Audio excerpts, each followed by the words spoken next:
لما نسمع اسم النبي لازم نصلي عليه اللهم.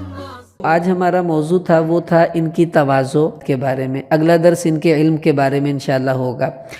اب تواضع اہل بیت کی اسی مناسبت سے آج روایت بھی پڑھی گئی کہ اللہ کے نبی نے ارشاد فرمایا جو اللہ کے لیے چھوٹا بنتا ہے اللہ تعالیٰ اس کو بڑا بناتے ہیں.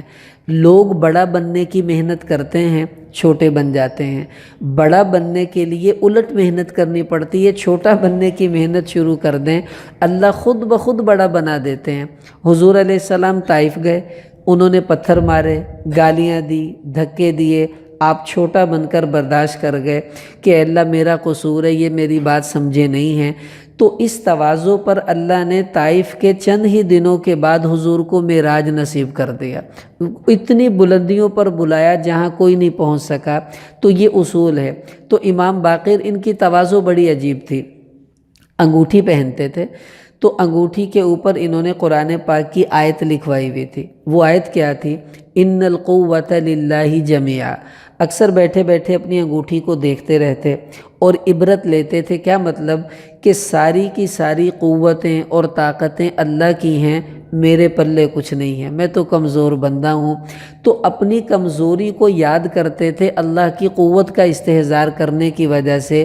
یہاں سے ان کی تواضع کی ابتدا ہوتی ہے. اب خشیت الہی اور تواضع کا ایسا حسین امتزاج تھا. یہ ہنستے کم تھے, روتے بہت زیادہ تھے. کبھی کبھی سنت کے مطابق ہنستے بھی دوستوں میں, تو ہنسنے کے بعد آسمان کی طرف منہ اٹھاتے اور کہتے اے میرے اللہ میرے ہنسنے پہ ناراض تو نہیں, مجھے معاف فرما دے.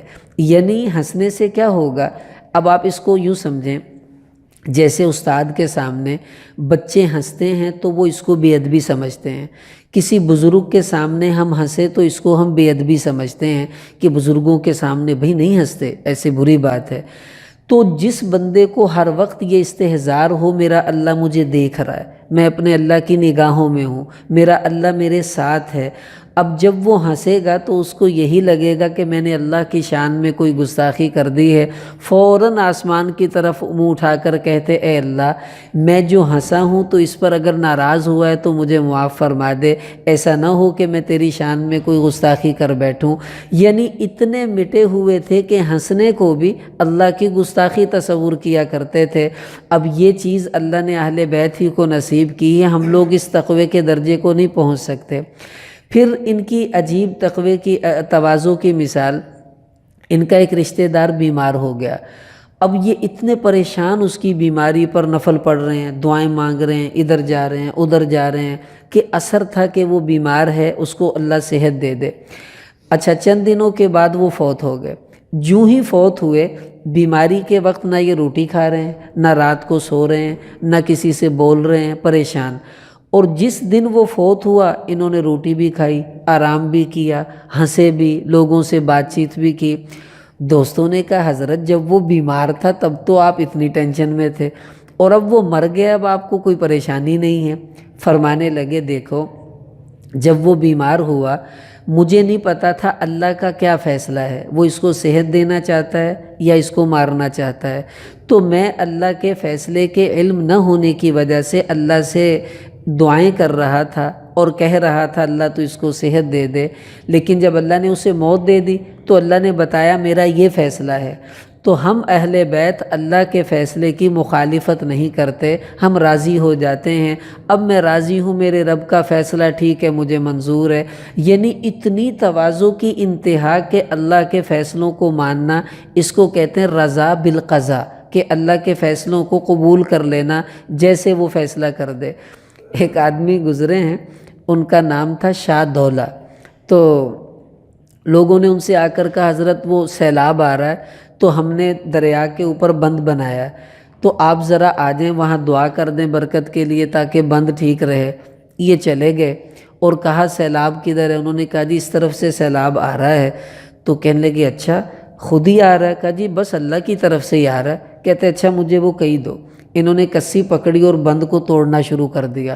لوگوں نے کہا رے حضرت کیا کر رہے ہیں, ہم نے تو بڑی مشکل سے بنایا. تو کہنے لگے جدھر مولا ادھر شاہ دولا کہ جدھر اللہ کا حکم ہے میں تو بھائی اللہ کے ساتھ ہوں گا، اگر وہ سیلاب بھیجنا چاہتا ہے میں کون ہوتا ہوں روکنے والا، آنے دو پھر کوئی بات نہیں۔ تو یہ مثال مشہور ہوگی جدھر مولا ادھر شاہ دولا۔ تو یہ لوگ اس کے سچے مصداق تھے کہ اللہ کی رضا پر راضی رہنا، اپنے آپ کو جھکانا۔ ہشام بن عبد الملک ان کے زمانے میں وہ بادشاہ کا بیٹا تھا، وہ ان سے حسد کرتا تھا، اس نے ان کو جیل میں قید کروا دیا۔ تو جو ہی یہ جیل میں آئے تو سب جیل کے قیدی ان سے علم سیکھنے لگے، اب جیل میں بھی ان کی مشہوری ہوگی۔ اس نے کہا لو بھی میں تو ان کو دبانا چاہتا تھا، یہ تو اور مشہور ہو گئے۔ اس نے ان کو نکال کر کہا اب تم دمشق سے سیدھے مدینہ چلے جاؤ اور راستے میں تم نے رکنا نہیں ہے۔ انہوں نے کہا ٹھیک ہے۔ اس نے ان کے نکلنے سے پہلے قافلہ بھیجا جس نے پورے راستے میں اعلان کر دیا امام باقر آ رہے ہیں، کسی نے اس کو روٹی نہیں دینی، کسی نے اس کو پانی نہیں دینا، کوئی دکاندار اس کو سودا نہ بیچے، اگر کسی نے کیا تو بادشاہ اس کو پھانسی چڑھا دے گا۔ اب لوگ ڈر گئے، اب یہ گزرتے دکانیں بند، کھانا مانگتے نہیں ہے، پانی مانگتے نہیں ہے، اب ظاہر ہے سفر میں کیا انسان کرے۔ بالکل جب نڈھال ہو گئے تو پہاڑ کے اوپر چڑھ گئے اور بستی والوں کو خطاب کر کے کہنے لگے او لوگو انا بقیت اللہ، دیکھو میں اہل بیت کا بچا ہوا ایک فرد ہوں، اور اللہ نے قرآن میں فرمایا ہے بقیت اللہ خیر لکم ان کنتم مؤمنین، اگر تم ایمان والے ہو تو بقیت اللہ، اللہ کا بچا ہوا تمہارے لیے بہت بہتر ہے، کہ خدا کے لیے کچھ تو خیال کرو۔ ایک بوڑھا نکلا، ان کے ساتھ ہی پہاڑ پہ چڑھ گیا، اس نے بستی والوں سے کہا بھی میں تمہارا ہی بڑا بول رہا ہوں۔ اس نے جو آیت پڑھی ہے وہ شعیب علیہ السلام نے اپنی قوم سے کہا تھا بقیت اللہ خیر لکم ان کنتم مؤمنین، اور ان کی قوم نے ان کی بات نہیں مانی تھی تو اللہ نے ان پر عذاب بھیجا تھا۔ مجھے ڈر ہے کہ اگر تم نے اس کی بات نہ مانی تم پر عذاب آ جائے گا، چلو اس کے لیے انتظام کرو۔ ساری بستی نے کہا چاہے پھانسی لگے جو مرضی ہو۔ انہوں نے کھانا بھی کھلایا، اکرام بھی کیا، پھر ان کی سواری کو بھر دیا چیزوں سے کہ آپ آگے چلے جائیں۔ اب دیکھیں اس موقع پر جو الفاظ تھے وہ کیا ہونے چاہیے تھے؟ او ظالموں، او بغیرتو، او فلاں، او فلاں، غصے سے کچھ کہتے، لیکن کتنے دبے ہوئے لفظ کہے انا بقیت اللہ، میں بچا ہوا اللہ کی نشانی ہوں تمہارے لیے اہل بیت کی، بھائی کچھ تو خیال کر لو۔ اتنی تواضع جس موقع پر غصہ ہونا چاہیے وہاں بھی غصہ نہیں کر رہے، اللہ نے جو نصیب فرمائی۔ پھر ان کی کوئی ان سے نصیحت طلب کرتا تو بھی اس کو ایسی نصیحت کرتے جس میں دباؤ ہوتا تھا۔ عمر بن عبدالعزیز رحمۃ اللہ علیہ سے ملنے گئے دمشق، انہوں نے کہا کہ مجھے کوئی نصیحت کیجیے، فرمانے لگے ٹھیک ہے۔ اب یہ نصیحت ان کو نہیں ہو رہی، ہمیں ہو رہی ہے، یہ سمجھیں ہمیں ہو رہی ہے۔ کیا کہا؟ کہنے لگے اوصی کا بتقوی اللہ، اے عمر بن عبدالعزیز میں آپ کو تقوی کی وصیت کرتا ہوں، گناہوں کو چھوڑ دیجیے۔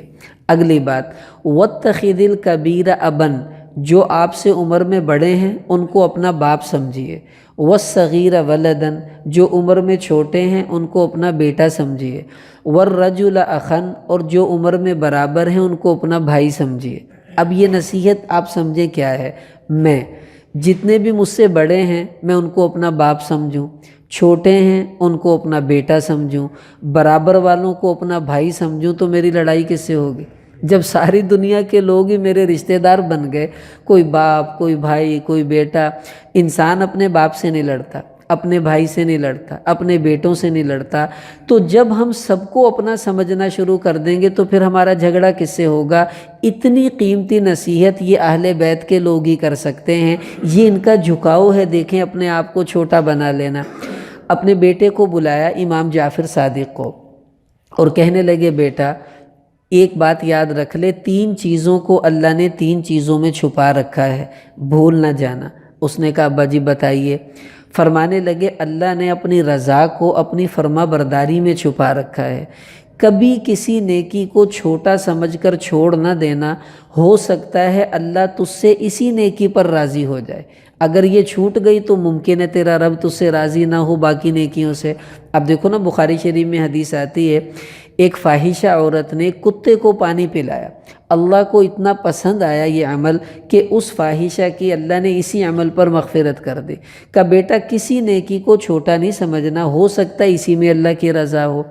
دوسری بات کہ اللہ نے اپنی ناراضگی کو اپنی نافرمانی میں چھپا رکھا ہے۔ بیٹا کسی گناہ کو چھوٹا نہ سمجھنا، ہو سکتا ہے تیرا اللہ اسی سے تجھ سے ناراض ہو جائے۔ اور پھر کہا بیٹا اللہ نے اپنے ولیوں کو عام لوگوں میں چھپا رکھا ہے۔ اب دیکھو نا، ولیوں کے سینگ تو نہیں ہوتے، عام لوگوں کی طرح ہی ہوتے ہیں۔ کہ بیٹا اللہ نے اپنے ولیوں کو عام لوگوں میں چھپا رکھا ہے، کبھی کسی انسان کو گھٹیا نہ سمجھنا، کیا پتہ یہی اللہ کا ولی ہو۔